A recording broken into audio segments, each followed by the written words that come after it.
Unë e djallin me kam pas si drita. Dyshimin që në të mjekë, po, ose i ka jep terapi tjetër. Se mjeku s'te shkon për pediatër. I shkon për tjetër se. E u jenë shërbim atë. Kanë qua vetën me në gjas, gjallë kanë qua, ka morë deku. Rastet kur pacientët shkojnë në spital për një kontroll të thjeshtë e marrin një trajtimi, por përfundojnë tragjikisht, po bëhen gjithnjë e më të shpeshta. Një rast i tillë ka ndodhur edhe në Pejë, më konkretisht në spitalin rajonal të qytetit, ku një fëmijë 1 vjeçar ka humbur jetën pas trajtimit mjekësor. Sipas familjes Gashi, fëmia ishte dërguar fillimisht në spital pasi kishte të vjella si pasojë e gripit sezonal. Pas trajtimit ai ishte liruar nga spitali.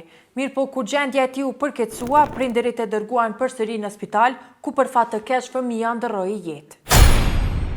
Unë kam biseduar personalisht me familjen Gashi, ku ata në deklaratën e dhënë për Lajminet theksuan se ndihen të tronditur dhe se fajin ja hedhin mjekut për terapin që ka dhënë djalit të tyre, ku ata pretendojnë se ishte gabim. Unë e djalin me kam pas si drita. Po kam pas apëten. Ja ka njës me vjell pak, ale kam qënë në spital, ja kam që dojnë infuzione, ja kam një për dhe antibiotik në tokët. Edhe nuk e kanë alë gjallin aty, gjallin s'kan pas as temperatur, as barkshitja sa. E kanë qua vetën me në gjas, gjallë kanë qua, e kanë morë deku. Shpëdyin, ose ta. Foja të mjekë, ose e këna qua tje në eksportiza, që shtirët, në egzaminim, në kështu.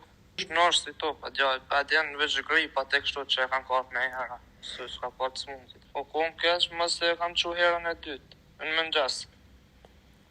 Mas që ti rasti që kam që në 10 orë për natës ose 11, kam marrë gjallin 2 orë natës, 1:30 që ashtu.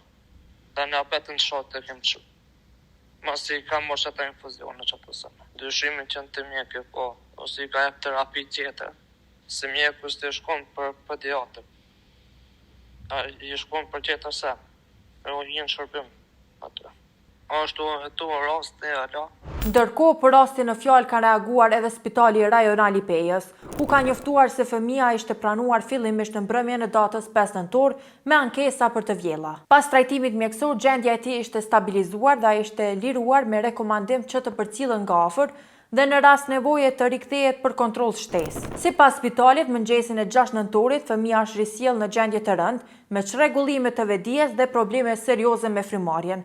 Dhe pavarësisht përpjekjeve të stafit mjekësor, ai nuk ka arritur të mbijetojë. Lidhur me rastin është njoftuar policia dhe institucionet përkatëse, të cilat tashmë kanë nisur hetimet. Lajminet ka tentuar të marrë edhe një qendrim nga prokuroria e Pejës, por deri në momentin e publikimit të kësaj videoje, këta të fundit nuk janë përgjigjur.